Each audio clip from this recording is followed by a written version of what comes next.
Hey everybody, it's Jason Blaha here, and once again it is time for my client Emma's vlog, and we're now back into normal training.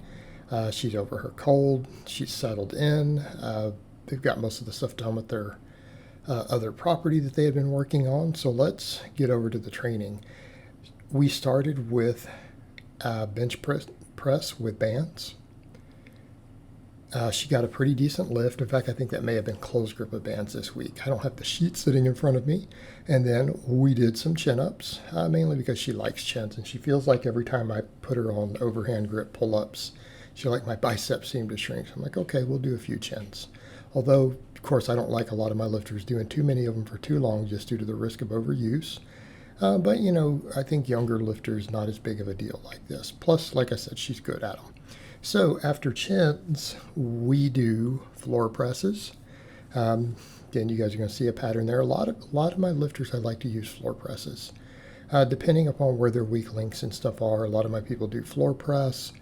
A lot of them do closed grip benching. A lot of them do dumbbell work. A lot of them do incline. Whatever we need for their weak links on the benching. Again, we're trying to hypertrophy those weak links.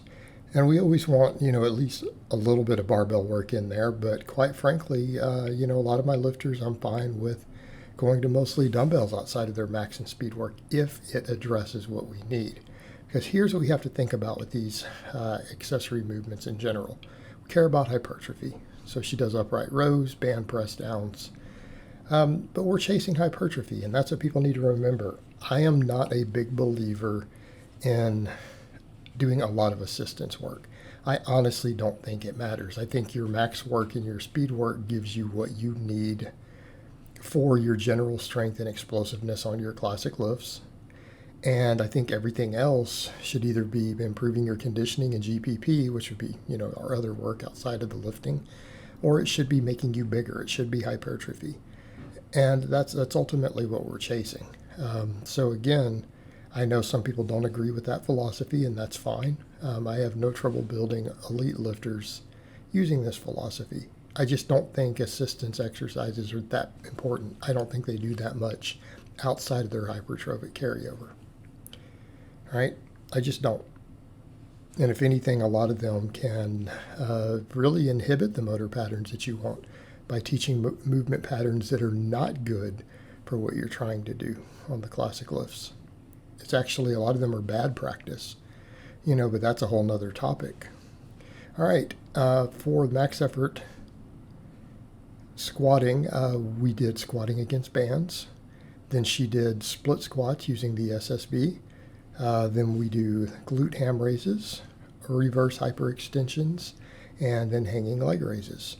So again, nice balanced training here. And of course, our volumes are still on the lowish side. We will bring these up over time. I need to make sure that her recovery is where I want it, and then work some of these volumes back up as far as adding other exercises.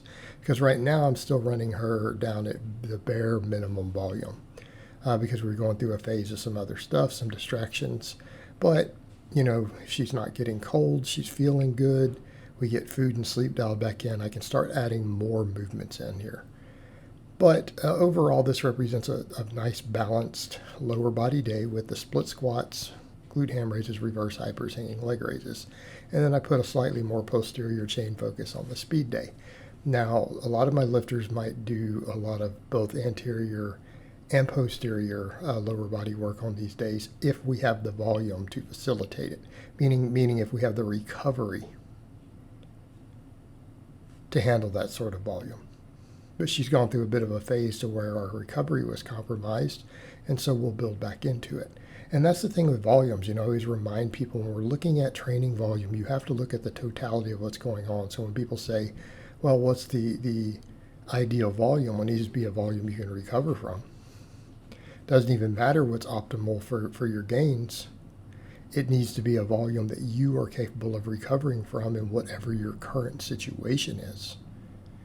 Now, if you can optimize your recovery, then we can start worrying about optimal volumes. But most people are going to go through phases, even if they worry about optimal recovery most of the time, they're going to go through phases or periods of time where they can't. And that's just life. All right, for dynamic day, She did speed benching against bands. We rotate grips, 3 sets wide, medium, and close. Then afterwards, we do flat dumbbell presses, which, again, is actually a great supplemental lift for your speed days. I think dumbbells were really, really great here in this slot because, again, just the general hypertrophy aspect of them.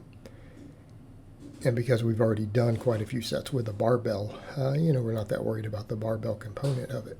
Just worried about getting thicker in those muscles. All right, then of course she does chin-ups again. And then after the chin-ups, we do upright rows and band press downs. Again, she's trying to challenge herself a little bit on the chins there. She's taking that set pretty much to the limit. A little grindy there, so we'd call that pretty much to failure. And I don't always want my lifters to do that, but sometimes they do need to challenge themselves on the last set just to assess where they are. Although most of the time I'd like most sets to have a rep in reserve. All right, like I said, after that she does her upright rows and our band press downs. And again, keeping in mind I've got her volumes down at pretty much what I would consider, minimum effective volume, which we can still make progress on even if it's not optimal. All right, band press downs, of course, most of you know why I like these. We like to use them both for lockout strength and hypertrophy on the triceps, but also for elbow health, to hypertrophy the tendons around the elbow in the lower tricep insertions. Again, helps stave off elbow pain. All right, I don't know why she tapped the box on those speed boxes just now, but it's lower body day, and it's like I'll need to talk to her. Like, Emma, we have to pause on the speed boxes. She's gotten out of her groove a little bit lately. All right. Because we have to remember that we don't tap the box. Again, I'm not used to her doing that, so I don't know what happened there. But yeah, we don't tap the box. We need to unload on the box and then drive off. All right. After that, the speed boxes, we do this phase. She's doing conventional pulls against bands for speed pulls. Then we have the safety bar good mornings to, again, additional posterior chain work. And this is actually one of my favorite squat accessory movements, just because it builds so much of the support musculature of the squat and all the primary movers outside of the quads. It also happens to carry over very well to deadlifts. So again, I kind of agree with Ben Pollock, who has said that he feels the good morning is the best squat and deadlift accessory as a general rule. And I like it because it's kind of the Swiss Army knife of hip hinges, which we've also made videos on before. All right, we follow that up with additional hamstring work by doing glute ham raises. And then we finish off the entire posterior chain with reverse hyperextensions and hanging leg raises.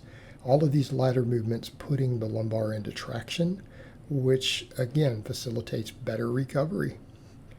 Because again, we want to undo some of the axial loading from the squatting and deadlifting. So anything we can do near the ends of our workouts, particularly lower body days, it puts us in traction, is a good thing. And we should utilize that whenever possible. All right, guys, but that's really all I have to say on that today. I hope it's been informative, and I'll talk to you guys next time.